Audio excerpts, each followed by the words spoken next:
মাঝে মধ্যে একটু বালিশের সঙ্গে মাথা লাগাইয়া একটু চিন্তা করবেন আল্লাহর নিয়ামতের উপরে। এই মালিক বলেন, বান্দা তুই একটু চিন্তা করে দেখ, আমি আল্লাহ তোরে সম্মান আর মর্যাদা কত দিছি। বান্দারে, তোর সম্মানের চেয়ে বেশি কারো না। আমি আল্লাহ ফেরেশতার এত সম্মান দেই নাই। ফেরেশতা নূর দিয়া বানাইছি, ফেরেশতার জন্য জান্নাত বানাই নাই। মানুষ, তোর জন্য জান্নাত বানাইছি, ফেরেশতার জন্য জান্নাত বানাই নাই। তোরে সুন্দর করে বানাইছি, কোরআনে বলছি, ফেরেশতারে বানাইয়া কোরআনে বলি নাই। এত সম্মান, এত মর্যাদা আর এত নিয়ামত আমি আল্লাহ তোরে দিলাম। দুইটা চক্ষু দিলাম, এত পাওয়ারফুল চক্ষু যে তাকানোর সাথে সাথে সাত আসমান, একেবারে 500 বছরের রাস্তা আমরা দেখতে পারি। সুবহানাল্লাহ। এখান থেকে তাকাইলে যে আমরা নীল আকাশ তারকা দেখি, তারকা প্রায় 200-300 বছরের রাস্তা। সুবহানাল্লাহ। সূর্য এই পৃথিবীর থেকে 9,30,00,000 মাইল উপরে, চাওয়া মাত্রই আমরা দেখতে পাই, ঠিক নেই? চোখের পাওয়ারটা কি মনে করছেন? চোখের পাওয়ার এত বেশি, বিদ্যুতের চেয়েও মানুষের চোখের গতি বেশি। বিদ্যুতের গতি হলো প্রতি সেকেন্ডে 1,86,000 মাইল বেগে যায়, আর আমাদের চক্ষু এর থেকে হাজার হাজার কোটি গুণ মাইল উপরে যায়। আল্লাহ এত পাওয়ারফুল দুইটা চক্ষু আমাদেরকে দান করছে। এরপরে আমাদেরকে মেধা শক্তি দিছে, ভালো বোঝার শক্তি দিছে, মন্দ বোঝার শক্তি দিছে। ফেরেশতা কিন্তু শুধু ভালো বুঝে রে, মন্দ বুঝে না। শয়তানরে আল্লাহ শুধু মন্দ বুঝার তৌফিক দিছে, খারাপটা খালি খারাপ বুঝে, ভালো বুঝে না। আর মানুষ ভালো মন্দ বুঝার তৌফিক দিছে, কথা হয় না? এতগুলো নিয়ামত আল্লাহ দিলেন, হাঁটার জন্য পা দিলেন, হাত দিলেন, চক্ষু দিলেন, মাথা দিলেন, এত সুন্দর করে কাঠামো দিয়া মানুষ বানাইলো। বান্দা কেন বানাইছি? গোলামি করবি আমি আল্লাহ। আর আল্লাহ বলেন তুই আমার গোলামি করবি। সূর্য তোর গোলামি করবে, চন্দ্র বান্দা তোর গোলামি করবে, জমিন বান্দা তোর গোলামি করবে, যা কিছু দেখস বান্দা তোর জন্য বানাইছি সব তোর গোলামি করবে। তুই শুধু আমি আল্লাহর গোলামি করবি। কিন্তু মানুষ এত বড় পোল্ট্রি বাজ, মানুষের যে পোল্ট্রি বাজ কেউ নাই, মানুষের থেকে অকৃতজ্ঞ আর কেউ নাই। মানুষ এত কৃতজ্ঞ, একটা প্রাণীর মধ্যে যে কৃতজ্ঞতা আছে মানুষের মধ্যে নাই। একটা কুকুর হলো সবচেয়ে নিকৃষ্ট প্রাণী, কিন্তু কুকুরটারে 2 দিন খাবার দেন, আপনি 2 দিন খাবার দেন, আপনার পিছু ছাড়বে না। 1 মাস পরেও যদি আপনি কুকুরটার কাছে আসেন, কুকুর আপনারে দেখলেই বুঝতে পারবে আপনি তারা খাওয়াইছেন। কিন্তু মানুষরে মানুষ খাওয়াইতে খাওয়াইতে পেট ভরায়া দেয়। মানুষরে এত কিছু করার পরও মানুষ সেটা মনে রাখে না, মানুষ কৃতজ্ঞতা প্রকাশ করে না। আল্লাহ বলেন বান্দা শুন, একটা মাছ যেইভাবে পানির নিচে ডুবন্ত থাকে, আমি আল্লাহ কিন্তু মানুষগুলারে এইভাবে পানির নিচে ডুবায়, আর যেইভাবে মাছ রাখি তোদেরকে নিয়ামত দিয়া ডুবায় রাখছি। নিয়ামতের মধ্যে আমরা ডুবন্ত, মাছ যেইভাবে পানির নিচে ডুবন্ত, বান্দারে আমি তোরে নিয়ামত দিয়ে এইভাবে ডুবায় রাখছি। বান্দা শুন, এতগুলা নিয়ামত আমি আল্লাহ তোরে দিলাম, কোন নিয়ামতের অস্বীকার করবি? পারবে না। ফাবিআই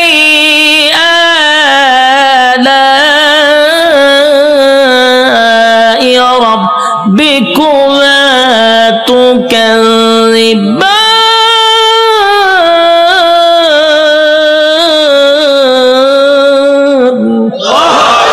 আল্লাহ বলেন কোন কোন নিয়ামতের অস্বীকার করবি? আমি আল্লাহ তোরে কি দেই নাই বল? সব দেওয়ার পরে বদনা আমার খাইলি, আমি আল্লাহর নিয়ামত খাইলি, সব আমি আল্লাহ তোরে দিলাম। এরপর 24টা ঘন্টার ভিতরে বান্দা 1টা ঘন্টা আমি আল্লাহর ইবাদত করস না।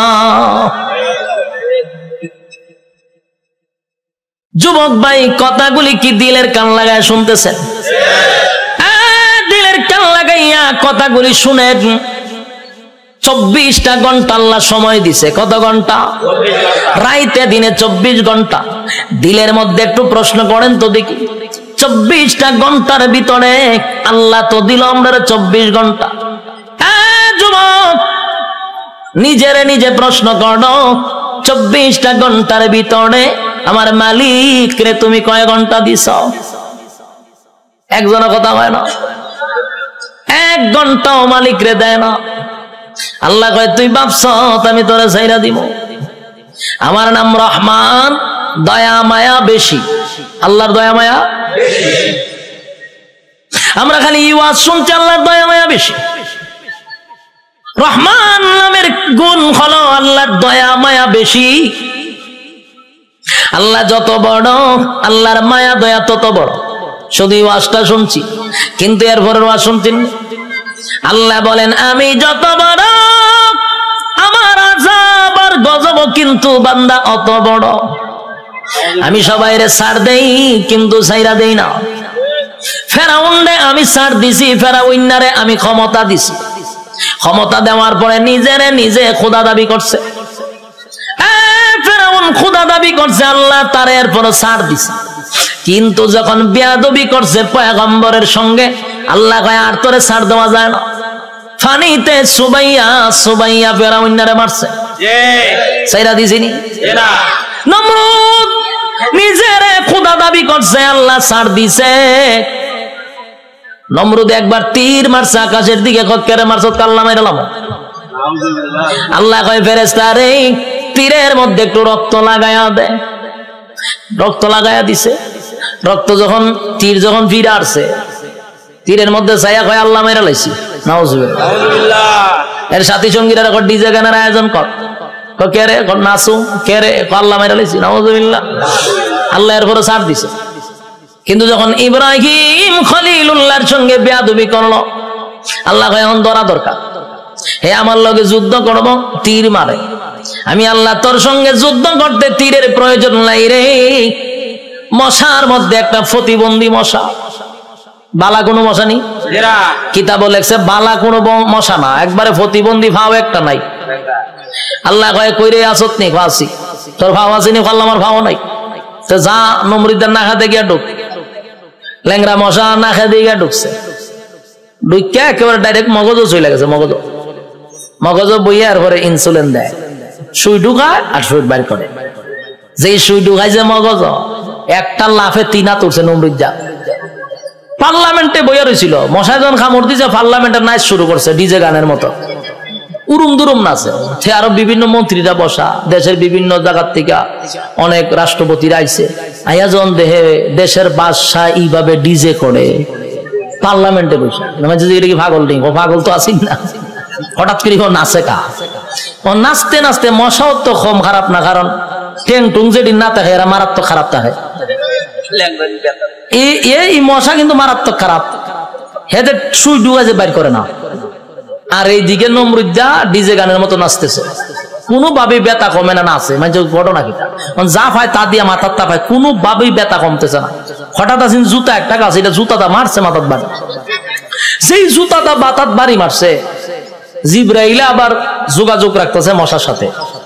মশারে ফোন দিয়ে কইছে তাড়াতাড়ি ছাইরা দে, ইনসুলিন টাইনা তুল।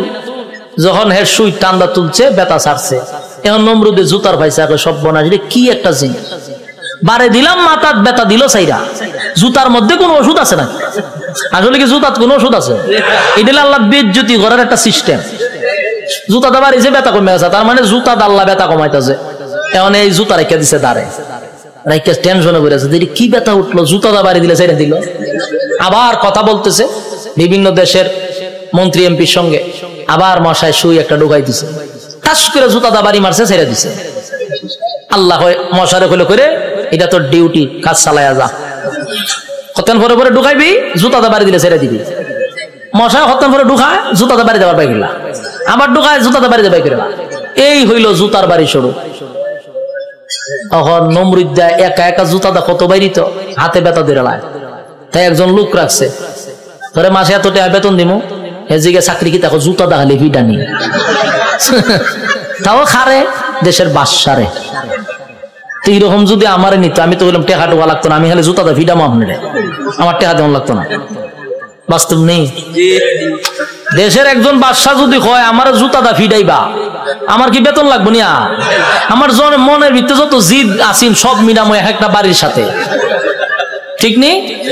জুতা দেখ একটা বাড়ি দিমার ঘুমায় আয় না, এটা অত সালের একটা জুতার বাড়ি, দ্বিতীয় বাড়ি দেখো এটা অত সালের একটা বাড়ি, এক সালে এক যন্ত্রণা বুক করছে আর তোর জুতা দা বাইরিতেছি টেহারা হম নেই। এই লোক হয় যে আমি বাসার জুতা দা বাইরামো, আমার টেকার দরকার নাই, আপনি আমার চাকরিটা দেন। চাকরি দিছে, এখন পার্লামেন্টে বেশা বৈশা কথাবার্তা বলতেছে, যখন মশা কামড় আলী ইশারা দেয় তাড়াতাড়ি দেয় পাশে জুতাটা ঠাস করে পিছন দিয়ে বাড়ি মারে। দেশের মানুষ বিভিন্ন দেশ থেকে আসে, আইসা কয় যেই বাসার ইজ্জত নাই মানছে তারা জুতাটা বাইরা, এর সাথে আবার কি এর বৈঠক হঠাৎ থেকে এটা ভাগল, এখান থেকে এক বেজ্জতি। তো জুতাটা বাইরিতে বাড়িতে প্রথম তো শখে শখে জুতাটা বাইরেছিল, ঠিক না? জুতাটা যে বাইরেছে প্রথম তো শখেই বাইরেছে, আনন্দে বাইরেছে, কিন্তু বাইরিতে বাইরিতে তখন তো বেচারার বিরক্ত হয়ে পড়ছে। কত বাইরিতে খানা খাইতে পারে না, ঘুমাইতে পারে না, বাথরুমও যাইতে পারে না, খালি বাইরা। এই বেচারা হয়েছে বিরক্ত, এমন অবস্থা হয়েছে এখন জুতাটা বাইরানি লাগে হতান পরে পরে। বাথরুমে গেছে, একটা বাথরুম করতে গেন টাইম নাই না, জুতাটা বাড়ি দেয়, বিপদ করছে না, খানা খাইতে পারে না। এই বেচারা কয় এর যদি আমি জুতাটা বাইরিতে থাকি আমি এমনি মরে যাবো, খাওয়ার নাই ঘুম নাই তো আমার মরণ হয়, তে একবার এর মাইরি মরে যাই। এখন হে কইল সিদ্ধান্ত নিয়েছে না এমন মরম চাকরি না করলে আমার গরদান যাইব, আর আমি যদি চাকরি করতে চাই আমি এমনি মরে যাবো, তে এক বালা হেরে মাইরা মরে যাই। তখন একদিন জুতার বদলা বড় একটা মুগুর লইছে, আমরা এটা কিতা কই মুগুর বলনি, মুগুর লইছে একটা, লইয়া পিছে বইয়া রয়েছে। যখন জুতাটা বাড়ি দে তখন মুগুর লইয়া যৎকান শরীরে শক্তি আসিন একটা বাড়ি দিছে, মাথার দুই ভাগ হয়ে যা। ল্যাংরা মশা যে মাথার ধরেছিল ছায়া দেয়, ছাদ নাই, ছাদ নাই, মশায় চিন্তা করবো যেরকম একটা নোংরা পরিবেশে আর বন যায়, মশা গেছে নমরুদ্দা শেষ নি। কার সাথে পাল্লা লইছিল? আল্লাহ মারছে কেমনে? জুতা দা ফিডাইয়া মারছে। এই জন্য আল্লাহ ছাড় দেয়, ছেড়ে দেয় না। বুঝসারে চিনেন না আপনারা? এখানে যারা বয়স 30 আছে এরা বুঝসারে চিনব। ডব্লিউ বুশ হে কিন্তু কম করছে না, এইটা আমরা দেখছি। হে অনেক মুসলমানের রক্ত দিয়া গোসল করছে, হে কম করে নাই। শেষে আল্লাহ হেরও কিন্তু সাংবাদিকের জুতাদা ফিটাইছে, এক সাংবাদিকের জুতাদা বাড়ি মারছে। আর এই জুতার দাম অনেক হয়ে গেছে, মিডিয়ন জাদুঘর আছে। আল্লাহর মায়ের আস্তে আস্তে ছাড় দেয়, ছেড়ে। যারা জুলুম করতেছেন, যারা জুলুমের মধ্যে আছেন, যাই না রাখেন জুলুমের শেষ আছে। যারা জুলুম করে তাদের দুইটা শাস্তি, একটা দুনিয়ায় একটা পরকালে। দুনিয়ায় ততক্ষণ না পর্যন্ত আপনার মৃত্যু দিবে না যতক্ষণ আপনাকে দুনিয়াতে আল্লাহ চরম পর্যায়ের বেজ্জতি না করবে। চরম পর্যায়ের বেজ্জতি করার পর আপনার মৌত দিবে আল্লাহ। এরপরে পরকালে তো আছে কুবা শামসুর মতো, ইচ্ছা মতো কুবাইব। বাস্তব না বাস্তব? সাইজ কিন্তু আল্লাহ ছেড়ে দিত না, জনমের সাইজ করবো। এই জন্য যারা জুলুম করেন স্পষ্ট শুনে রাখেন, প্রথম নাম্বার কথা হলো ততক্ষণ না মরবেন না যতক্ষণ আপনার আল্লাহ দুনিয়াতে চরম পর্যায়ের বেজ্জতি না করবে, অপমান করবে। এরপরে মৃত্যু দিবে। আর পরকালে তা আছে ওয়াং সাং সুচি কি তাই ইজ্জতে আসেনি, তাইরে জনমের দেওয়া দিতাছে, এখন বন্দি করে রাখছে। পারমার মুসলমানের রক্ত খাইছিল না, তাই রক্ত চুষা খাইতেছে। আরো বেজ্জতি হইব, আরো দেখবেন সামনে, অপেক্ষায় থাকেন। বাকিটা দেখার বয়স আপনারা রয়েছে, আল্লাহ দেখাইব। আল্লাহ বলেন ছাড় দেই কিন্তু ছেড়ে দেই না। আমি যখন ছাড় দেই বুঝিস না আমি তোরে ছাইরা দিছি। ধরব যেদিন আমি আল্লাহ ধরব, জনমের ধরা ধরব, পৃথিবীর কেউ তোরে রক্ষা করতে পারবে না। আমি আল্লাহর নিয়ামত খাইয়া আমি আল্লাহর নাফরমানি করস, ছাইরা দিব না, কিন্তু জনমের ধরা ধরব। যুবক ভাই, আমি আপনাদের উদ্দেশ্যে বলতে চাই, আল্লাহর দেওয়া নিয়ামত খাইয়া, নিয়ামত খাওয়ার পরে যে আল্লাহর নাফরমানি করতেছি, রাইতে দিনে 24 ঘন্টা পাইয়াও 1টা ঘন্টা আল্লাহর দেই না। ইমাম সাহেব যদি বলে আসেন না একটু নামাজে যায়, উত্তর দেয় হুজুর নামাজের সময় নাই। যদি কয় আসেন না মাহফিলে যাই, আমার সময় নাই, বেচারা খুব ব্যস্ত, সময় নাই, সময় নাই, সময় নাই, যে কোনো বিষয় লোক আমার সময় নাই। প্রশ্ন হলো তোমার সময় নাই, সময় নাই, কিন্তু যেই লোকটা বলছে নামাজের জন্য সময় নাই, ওয়াজ মাহফিলের জন্য সময় নাই, এই লোকটারই দেখবেন ব্যবসার জন্য সময় আছে, চাকরির জন্য সময় আছে, বন্ধুদের আড্ডায় সময় আছে, বিশ্বকাপ খেলা 90 মিনিট দাঁড়ায়া দেখার সময় আছে, বিভিন্ন জায়গায় আড্ডায়, কফি আড্ডায় সময় আছে, সব জায়গায় বেচারার সময় আছে, সময় নাই শুধু আল্লাহর বেলা। আল্লাহ বলেন সময় তো আমি দিছিলাম, সময় কাটা দিছে আল্লাহ বলেন সময়ের মালিক আমি তোরে সময় দিলাম রে, আমার দেওয়ার সময় পাইয়া আমারে দিলি না, মন গড়া সময় নষ্ট করলি। বান্দা আমি পাই পাই পাই পাই করে তোর কাছ থেকে হিসাব নিব, বান্দা হিসাব না দিয়া সামনে আগাইতে পারবি না। আপনারা কিতা মনে হয় আল্লাহ আমরা সেইটা দিব হিসাব না নিয়া? হিসাব নিব। আগেই বলছি অতগুলা নিয়ামত আল্লাহ আমরা দিছে, এমনে ছেড়ে দিত না, হিসাব না নিয়া। কথা কয় না? একটা এক্সাম্পল দিই, সহজে বুঝতে পারবেন। আপনারা মনে করেন চরপেশন সবচেয়ে ভালো হোটেল, সেখানে মনে করেন একজন লোক ঢুকছে খানা খাওয়ার জন্য, একজন লোক ঢুকছে, দুইকা যারে অর্ডার দেয় তার নাম কি? মেসিয়ার। মেসিয়ার কইলো ভাই খানা নিয়ে আয়, কি আছে? তো দেখবেন মেসিয়ারের একটা অভ্যাস হলো একটা নাই 50টা নাম কইব। গুড়া মাছ আছে, বড় মাছ আছে, উইল মাছ আছে, তারপরে আপনার গরু আছে, ছাগল আছে, কতটা হয় না? আমি অনেক সময় কিচ্ছু বুঝি না, চাই তাই একটা না হয়, আমি ভাই হাফিজি পড়া লাগতো না, তুই আস্তে আস্তে একটা একটা করে ওদিকে আমি খাইতাম আমি জায়গা এত নাম কয় একটাও একটা হয় না, লাস্ট হলে গুরুরা ইয়াদ আছে। তো এই লোক যখন এতগুলা নাম কইছে, চিন্তা করলো এতগুলা নাম কইছে কোনটা কম কয়, আচ্ছা সব লইয়া যা। মেসিয়ারে আনতেছে, টেবিল সাজাইছে, খাইতেছে, খানা দেখে মেসিয়ারে দে লক্ষণ বালা না, যে যিনি টেকা নে উনারে কি কয় ম্যানেজার, কেশিয়ার তো ম্যানেজার, ম্যানেজারের কাছে গেছে মেসিয়ারে গিয়ে কয় স্যার ওই যে লোকটা খাইতেছে দেখছেন নি? দেখছি তো। কাম না আমার একটা অনুমতি দেন। কি অনুমতি? কয়ের ইচ্ছা মতো কিন্তু ফিটাইতাম। ম্যানেজারে জিগা কাস্টমারে খানা খাইতেছে তুই ফিটাইতে কা? কয়ের লক্ষণ বালা না, যেই পরিমাণ খাইতেছে হিসাব দিতে পারতো না, তাই একটু ফিডামো। ম্যানেজারে কয় কাস্টমারের কাজ কি? খাওয়ান। তোর কাজ কিটা? দেওন। আমার কাজ কিটা? হিসাব ল। তেহের খাওয়ানে খাইব, তোর দেওন তুই দে, তুই মারতে কা? মেসিয়ার কথা তো ঠিক, আমার তো দেওন, আমি দিতে তাই। মেসিয়ারে দেয়, এ খায়। ম্যানেজারে কয় এ খাওয়া শেষ হলে বলে আমার খাম, আমার কাজ কি? হিসাব নেওয়া। হিসাব না নিয়া, হিসাব না দিয়া বাড়ি তারবো, বাড়ি তারবো নি? যা পারে খাইতে থাক, তুই বাধা দিস না। ঠিক তেমনি ভাবে আল্লাহ বলেন দুনিয়াতে মানুষ যেই পরিমাণ কাম, কু কাম, দিনের কাম, রাত্রের কাম, সব কাম আমরা করি না? আমরার সাথে কিন্তু ফেরেশতা থাকে, 24 ঘন্টা ফেরেশতা থাকে। আমরারই কাম কু কাম দেখে ফেরেশতারাও আল্লাহর কাছে কয় আল্লাহ একটু অনুমতি দেন, কিতা কয় এর একটা আসার মাইরা জাগাত মুতায়া লাই। আল্লাহ জিগা ঘটনা কিতা? বলে যেই পরিমাণ কর্তা যে হিসাব দিতে পারতো না।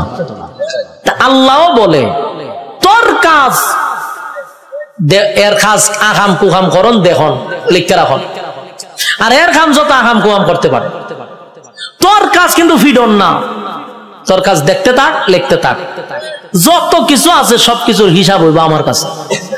বন্দা যা পারে করো, হিসাব না দিয়া সামনে আগাইবার কোন সিস্টেম নাই। হাসরের মাঠে আল্লাহ হিসাব নিব পাই পাই কইরা, সাইডা দিবনি। রব্বি কারীম বলেন প্রথম নাম্বার কথা হলো আফাহাসিবতুম আন্নামা খালাকনাকুম আবাসাও ওয়া আন্নাকুম ইলাইনা লা তুরজাউন। রব্বি কারীম বলেন এই অনর্থক বানাই নাই, অকারণে বানাই নাই। দ্বিতীয় নাম্বারে আল্লাহ আল্লাহ বলেন ওয়ামা খালাকাতুল জিন্না ওয়াল ইনসা ইল্লা লিয়াবুদুন। রব্বে কারীম বলেন 2 নাম্বার হলো তোরে বানাইছি ইবাদতের জন্য। 3 নাম্বার আল্লাহ বলেন বান্দা তোরে বানাইতে গিয়া ওয়ালাকাদ কাররামনা বানি আদম, সমগ্র সৃষ্টি জগতের মধ্যে শ্রেষ্ঠত্ব দিছি। 4টা কসম করে বলছি বাংলা তোর থেকে সুন্দর আমি আল্লাহ কাউরে বানাই নাই, তোর থেকে সম্মান আর মর্যাদা আমি কাউরে দেই নাই। এরপর আল্লাহ বলেন এত কিছু দেওয়ার পরেও যদি তুই আমি আল্লাহর গোলামি না করস, ওয়ালাকাদ জারানা লি জাহান্নামা কাসীরাম মিনাল জিন্নি ওয়াল ইনস, আমি আল্লাহ আগুন দিয়া তোরে জ্বালাবো আর পোড়াবো। এরপরে রব্বে কারীম বলেন বান্দা শুন, ভালো করে শুন, এত নিয়ামত দিয়া তোরে ছেড়ে দিব না আমি আল্লাহ, কিন্তু পাই পাই পাই করে হিসাব দেব। কুল্লু নাফসিন বিমা কাসাবাত রাহিনা, প্রত্যেকটা মানুষ তার কৃত কর্মের জন্য আল্লাহর সামনে জবাব দিতে হবে। হিসাব ছাড়া ছেড়ে দিব না। রব্বে কারীম বলে হিসাব নিব গো, হিসাব ছাড়া আমি আল্লাহ কাউকে ছেড়ে দিব না। এই যে দুনিয়াতে যা করি সব হিসাব হবে। আল্লাহ বলেন শুন বান্দা, যখন প্রত্যেকটা মানুষের হায়াত শেষ হয়ে যাবে, মালাকুল মউত আজরাইল সামনে হাজির হবে, তার একটা কিয়ামত হবে। কি হবে? কিয়ামত কিন্তু 2 প্রকার, একটা হলো যার যার কিয়ামত, আর একটা হলো সমষ্টিগত কিয়ামত। কথা বুঝতেছে? সাউন্ড একটু উড়ান, একটু উড়ান। একটা হলো যার যার কিয়ামত, আর একটা হলো সমষ্টিগত কিয়ামত। আল্লাহ রাসূল বলেন যার যার কিয়ামত সম্পর্কে বলেন মাম্মাতা ফাকাত কামাত কিয়ামাতুহু, যে যখন মারা যায় তার কিয়ামত তখন শুরু হয়। আমি যদি স্টেজে এখন মারা যাই আমার কিয়ামত এখান থেকে শুরু হবে। আরেকটা হলো সমষ্টিগত কিয়ামত, সেই কিয়ামতটা হলো কিয়ামতে কুবরা, এটা বড় কিয়ামত, সেটা বাঁশির মাধ্যমে হয়। ইসরাফিল আলাইহিস সালাতু ওয়াস সালাম যখন বাঁশি ফু দিবে, আল্লাহ বলেন এই গোটা পৃথিবীর যা কিছু তোমরা দেখো বিশ্ব পরিস্থিতির পরিসমাপ্তি আমি ঘটায়া দিব। এটা হইল সমষ্টিগত কিয়ামত। ইদা জুলজিলাতিল আরদু জিলজালাহা, জমিনের মধ্যে তখন জালজালা শুরু হবে, ভূমিকম্প শুরু হবে। যখন যে একটা ভূমিকম্প হইছে 13 সেকেন্ড, 13 সেকেন্ডের ভূমিকম্পে সব শেষ হয়ে গেল। আর ওইটা যে শুরু হইব ওইটা 13 সেকেন্ড না, 13 ঘন্টা না, এটা চলতেই থাকবে। পাহাড় গুলি তুলার মতো উঠতে থাকবে, বিল্ডিং তো দূরের কথা, পাহাড় উইরে উইরে চলবো। এই ভূমিকম্প থামবে না। কুল্লু মান আলাইহা ফান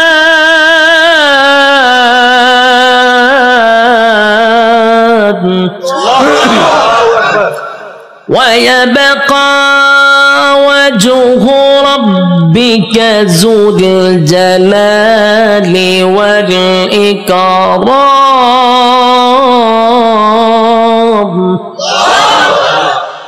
সব শেষ করবো।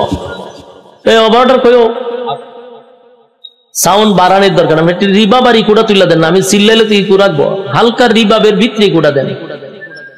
অত্যন্ত কিয়ামত শুরু করছিলেন মাইক মাহফিল, এখন হালকা একটু রিবাবটা ধরায় দেন আমার, যাতে প্রেসারটা গলাত না পড়ে।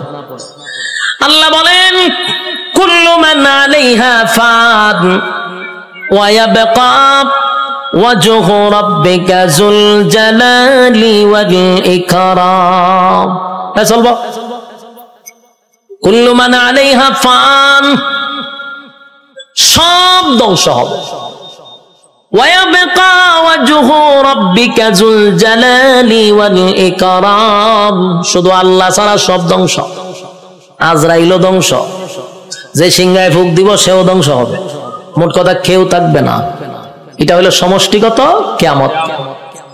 আর প্রথম হলো যে যখন মারা যাবে তার কিয়ামত তখন থেকেই শুরু হবে। যুবক ভাইরা আমার, আল্লাহ বলেন প্রত্যেকটা মানুষের কিয়ামত আছে রে, যে যখন মারা যায় তার কিয়ামত শুরু হয়ে যায়।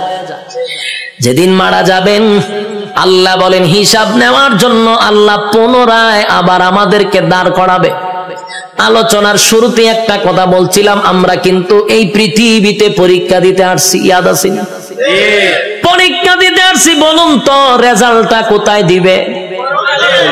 রেজাল্ট কিন্তু পরকালে হবে। আল্লাহ কয় রেজাল্টটা দেখানোর জন্য আবার তোদেরকে পুনরায় আমি জীবিত করব।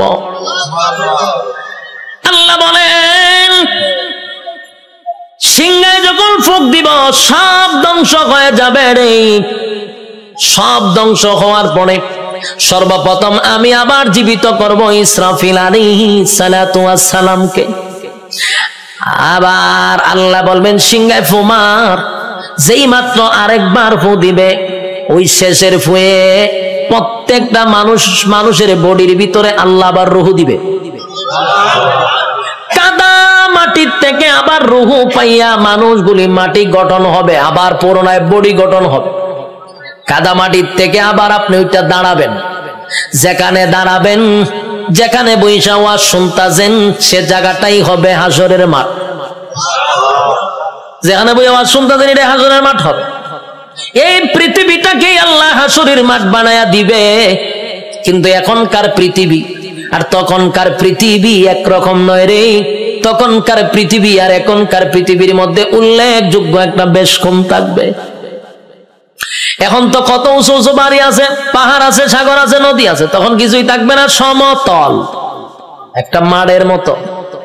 মানুষ সেখান থেকে দাঁড়াবে। আর বিজ্ঞানী বলেন মানুষকে আমি কেন দাঁড় করাবো জানো নি? দুনিয়ার জমিনে পরীক্ষা দিছিলি আমি আল্লাহ, সেটার রেজাল্ট তোর হাতে ধরায়া দিব। মানুষ গিয়া জমা হবে হাসরের মাঠে। কেউ পানি পান করবে, কেউ কলিজা পাটা পিপাসা লইয়া হাসরের মাঠে দাঁড়ায়া থাকবে। একদিন নয় রে, 2 দিন নয়, 50,000 বছর দাঁড়ায়া থাকতে হবে। সাধারণ কথা না, সাধারণ কথা না। পানির পিপাসায় জিহ্বা কুকুরের মতো বাহির হবে। আল্লাহর পয়গম্বর বরকতে হাত দিয়া কাউকে পানি পান করাবে, আর কেউ পানি না পান করে হাসরের মাঠে দাঁড়ায়া থাকতে হবে। 50,000 বছর বাড়ির কাছে না। সূর্যের তাপে মানুষের মাথার মগজগুলি গলে গলে পড়বে, জিহ্বাটাও বাহির হবে। এই অবস্থায় যে কত হাজার বছর মানুষগুলি একটা সময় বিরক্ত হইয়া চিৎকার দিবে আর বলবে মালিক রে, জান্নাতে দেও না হয় জাহান্নামেই দেও, হাসরের মাঠে আর ভালো লাগে না, সেখান থেকে আমাদেরকে সরায়া দাও। আদম নবীর থেকে লইয়া ঈসা রূহুল্লাহ পর্যন্ত মানুষ সবার কাছেই যাবে একটু আল্লাহর কাছে সুপারিশ করার জন্য। আদম নবীও বলবে ইয়া রাব্বি নাফসি, ইব্রাহিম আলাইহিস সালাতু ওয়াস সালাম বলবে ইয়া রাব্বি নাফসি, নূহ পয়গম্বর বলবে ইয়া রাব্বি নাফসি, মুসা নবী বলবে ইয়া রাব্বি নাফসি। এইভাবে 1,02,24,000 পয়গম্বর ইয়া ঈসা আলাইহিস সালাতু ওয়াস সালাম পর্যন্ত সবাই একটা কথা বলবে ইয়া রাব্বি নাফসি। আমার কি উপায় হবে? আজকে আল্লাহর সামনে কথা বলার সাহস কোন নবীর হবে না। কথা বুঝতেছেন আমার? আল্লাহ এত রাগান্বিত। এই যুবক ভাই, আলোচনার শুরুতেই বলেছিলাম আল্লাহর নাম রহমান, দয়া মায়া বেশি, কিন্তু আল্লাহর গজব আমরা এখনো দেখি নাই। সেটা হাসরের মাঠে দেখব। আল্লাহ সেদিন কাহার রূপ নিয়ে দাঁড়াবে, সেদিন আল্লাহর সামনে কথা বলার সাহস কোন নবীরাও পাবে না, শুধুমাত্র কেবলমাত্র আমাদের নবী ছাড়া। আদম নবীর থেকে লইয়া ঈসা রূহুল্লাহ পর্যন্ত একটা কথাই বলবে ইয়া রাব্বি নাফসি। আমার কি উপায় হবে গো? আল্লাহ খালি তর্জন আর গর্জন দিবে, তর্জন আর গর্জন দিবে, আর বলবেন নাফরমানরা আমার নিয়ামত খাইয়ে আমার নাফরমানি করছস, আজকে দাঁড়া কেউ কথা বলবে কিনা। আল্লাহ সেদিন বলবেন লিমানিল মুলকুল ইয়াউম, এই পৃথিবীর রাজা বাদশারা দাঁড়া, হামাইন্নারে ডাক দিব, নমরুদ্দারে ডাক দিব। আল্লাহ সেদিন বড় বড় ক্ষমতাশীলরে ডাক দিবে, নমরুদ্দা দাঁড়া, ফেরাউন্না দাঁড়া। আল্লাহ বলবেন সাজ্জাদ দাঁড়া। আল্লাহ এইভাবে আবু জাহেলকে ডাকবে, যত জালেম শাসক আছে সবগুলাকে আল্লাহ সেদিন ডাক দিবে। ভারতের দাদারেও ডাক দিব, ওয়াংশাংশচিরেও ডাক দিব, বুসারেও ডাক দিব, সবাইরে ডাক দিব। বেডাগিরি তো কম দেখাইছ না, আজকে দেখা কথা কন্যা দি। বেডাগিরি যারা বাংলাদেশও করো তারারও কিন্তু ডাক দিব, দাঁড় করাইব, দাঁড়া বেডাগিরি কম করছ না, নির্দোষ আলেমদেরকে সাইজ করছ, দাঁড়া আজকে দেখি তোর ক্ষমতা কতটুকু আছে। দাঁড়া, ক্ষমতা দেখতে লই আমি দাঁড়া। কেউ কথা বলবে না, নিস্তব্ধ হয়ে যাবে। কথা বলার সাহস আছে নি কেউ? এখন এনে কত বেডাগিরি।